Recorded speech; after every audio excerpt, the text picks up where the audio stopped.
Welcome to another edition of the brand called You. Today I have a very accomplished entrepreneur, Gaurav Bhagat, with me. Gaurav, welcome to the show. Thank you, Ashutosh. Pleasure being here, and thank you for having me on your lovely show. Thank you. Gaurav is the founder of the Gaurav Bhagat Academy, and he's also the founder of Consortium Gifts, which I'm told is one of the largest gifting companies in this country. So, Gaurav, tell me a little bit about your early career.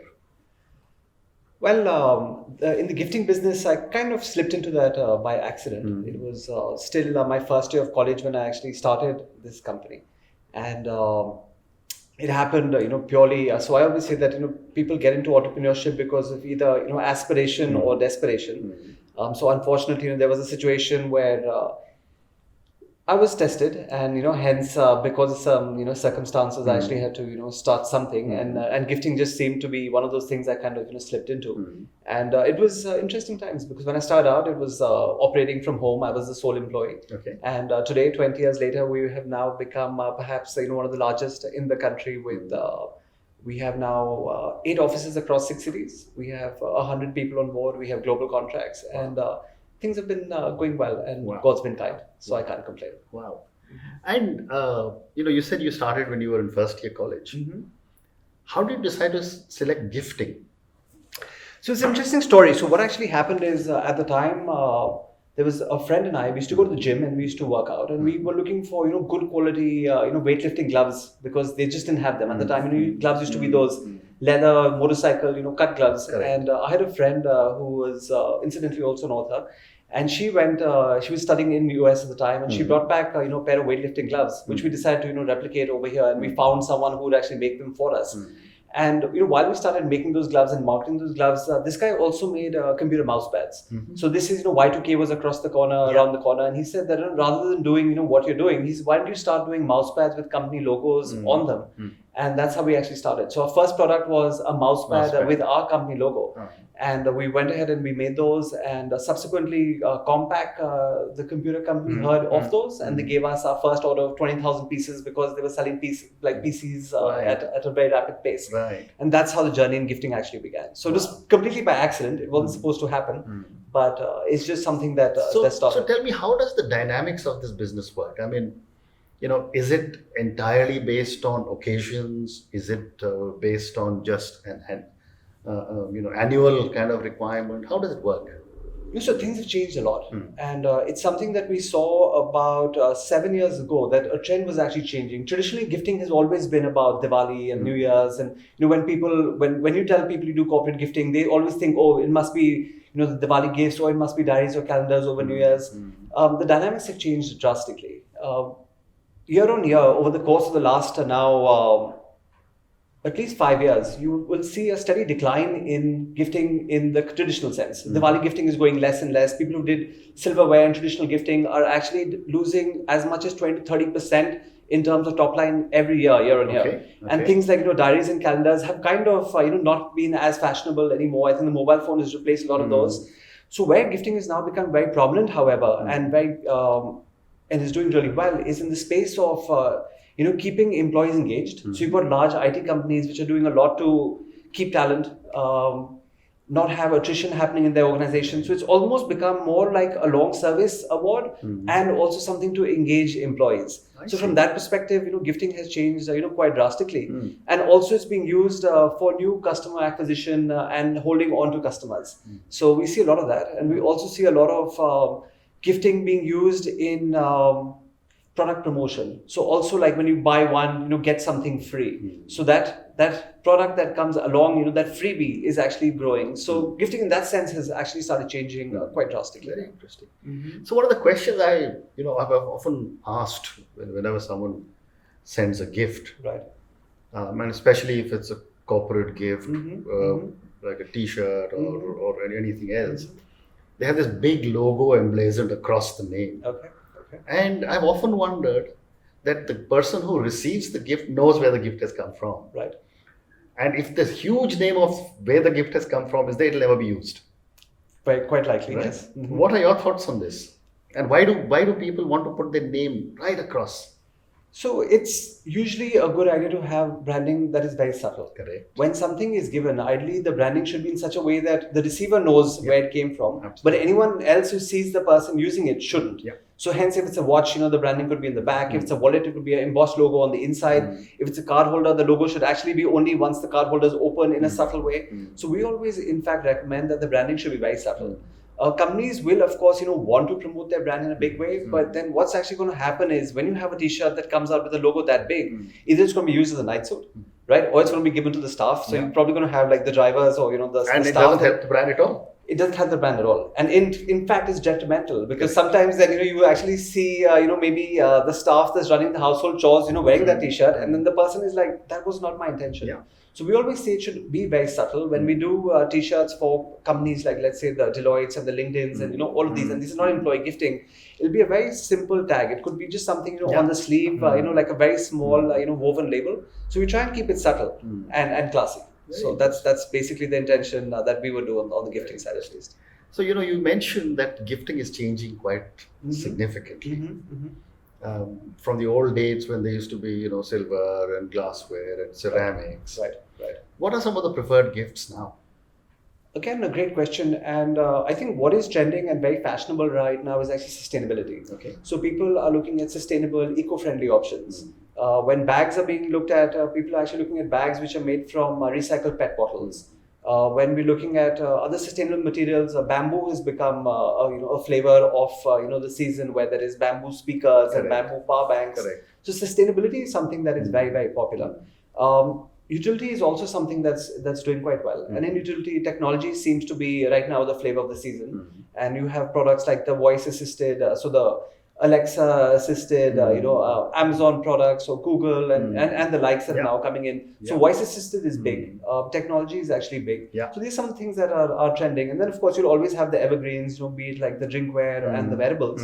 But technology and sustainability, I think those are two trends that are very popular right now. Silver, crystal, a lot of traditional stuff is actually fallen out of favor in quite a big way. Yeah, that's true. And how important is gifting to build a company's networks or an individual's networks?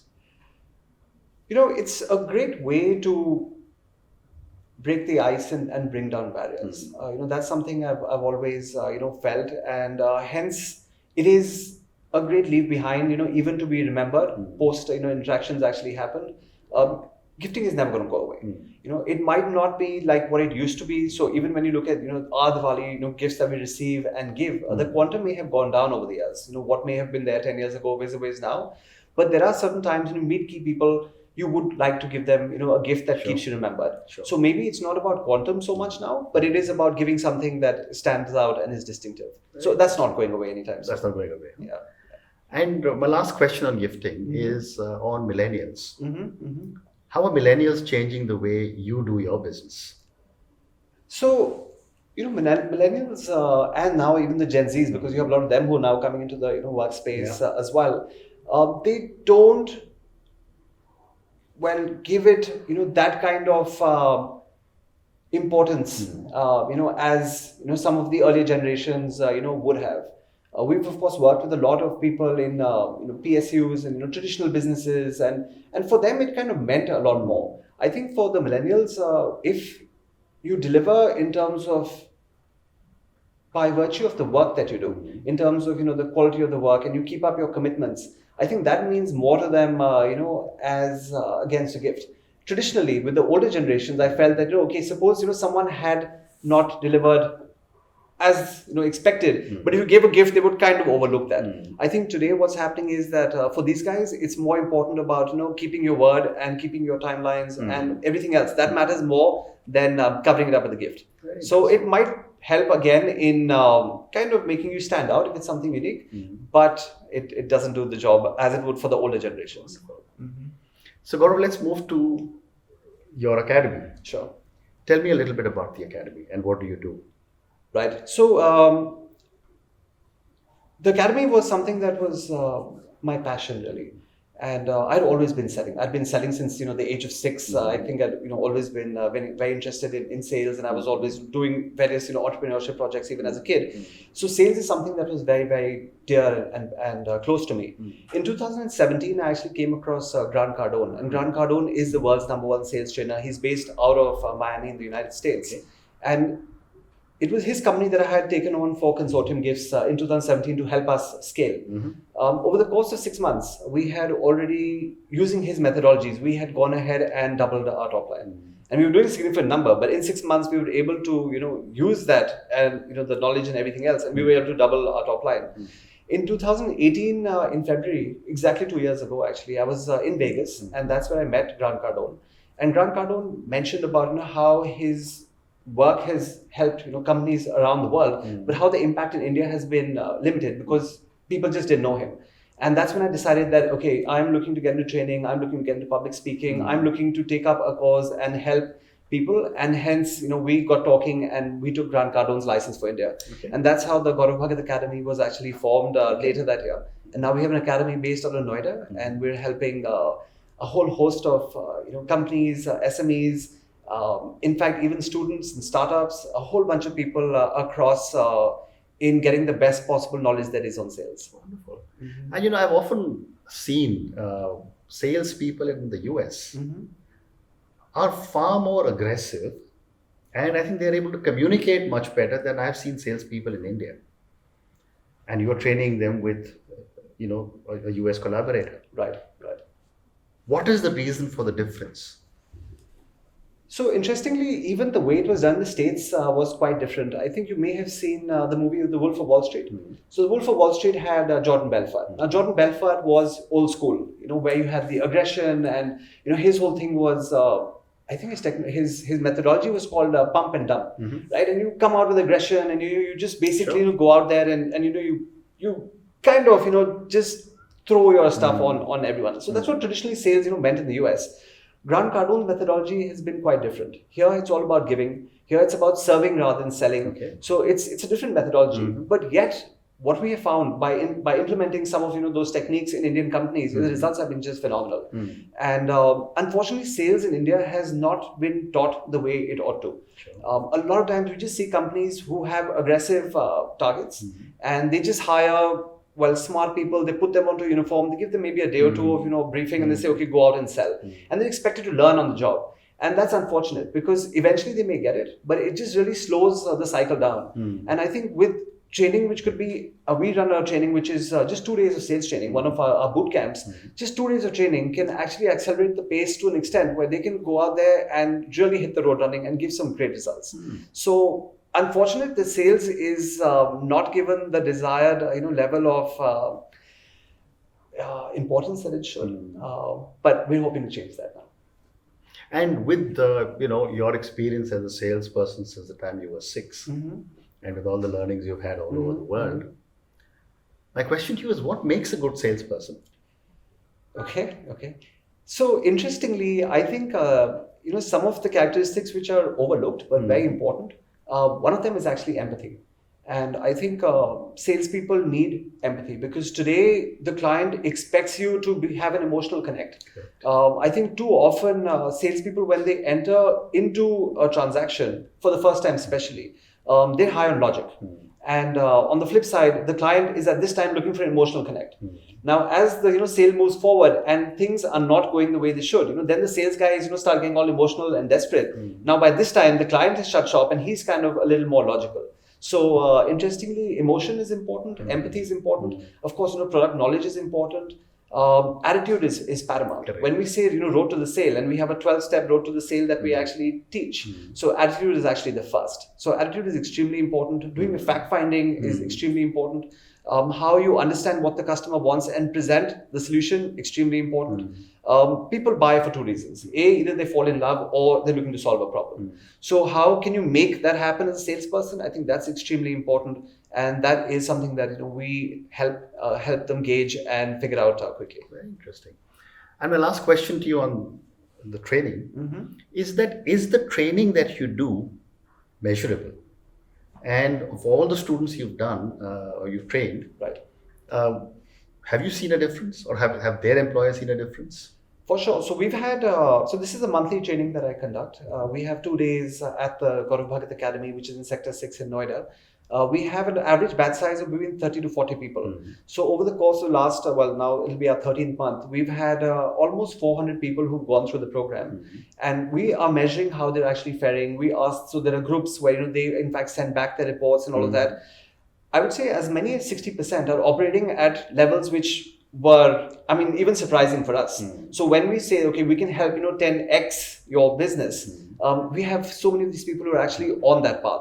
And we've had so many corporations, who've gone ahead and they have seen the results in their teams, which they had never, thought, likely. So it's quite interesting in terms of, what that's actually led to. And now there are people who are reaching out and they're saying, hey, can we have longer engagement? Can we have mentorship? Because now they truly want to take their businesses and their companies to the next level. So super results. And I would say at least 60% have gone ahead and overachieved from what even them and their teams had actually thought they would do. Yes. Of course, you'll always have some numbers where people just haven't executed and taken action, and I think that happens everywhere. Sure. So as long as you're taking action and executing on what's been taught, I think results are guaranteed, and we're very happy with what's actually happening there. Wonderful. So Gaurav, let's move to the next segment and take your learnings as a startup entrepreneur. I'm not sure if you're a startup entrepreneur in your gifting business, but Academy, you are a startup entrepreneur. Sure.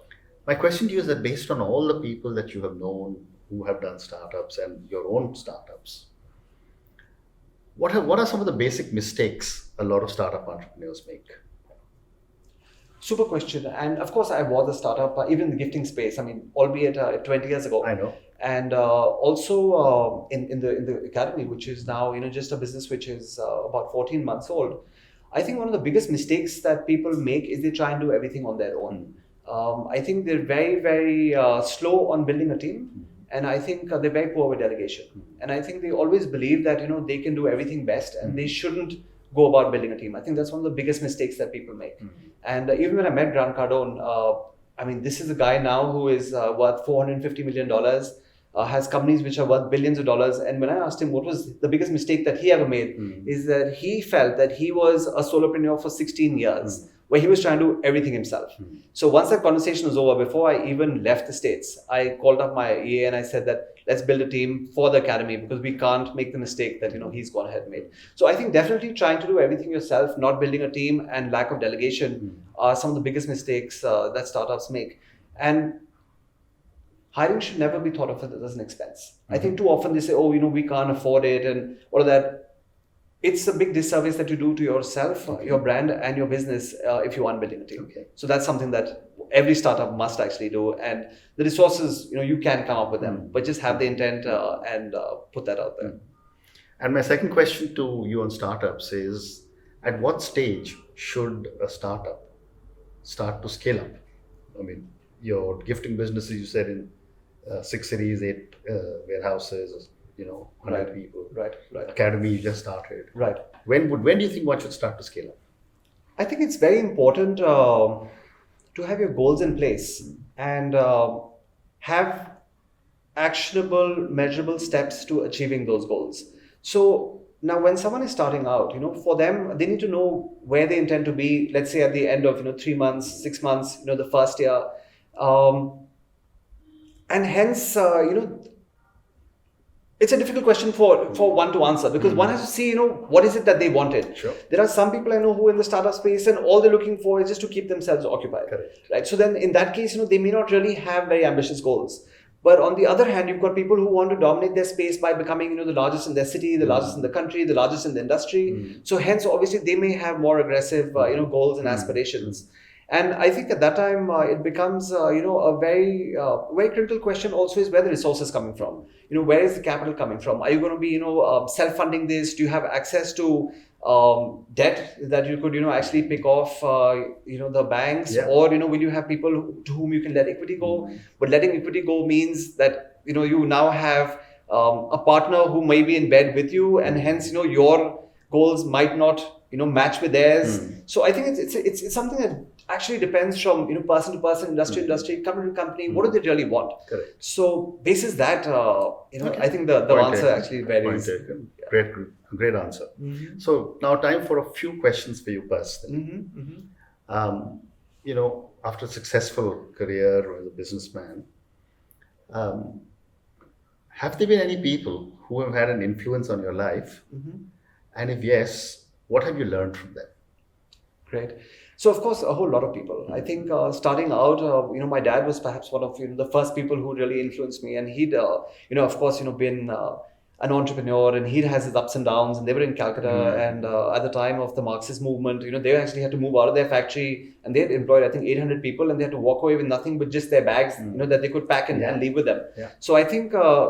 A lot of lessons in perseverance and persistence, from him in the early days, growing up, especially, and seeing, how he went about things. Of course, over the years, there have been several others. In more recent times, Grant Cardone, just by virtue of, doing what he's done. They've been great influencers. Some of the other people I've had the good fortune of meeting. I've met, John Maxwell, and he's, given some great lessons on leadership. I've spent some time with Damon John, who's on the Shark Tank.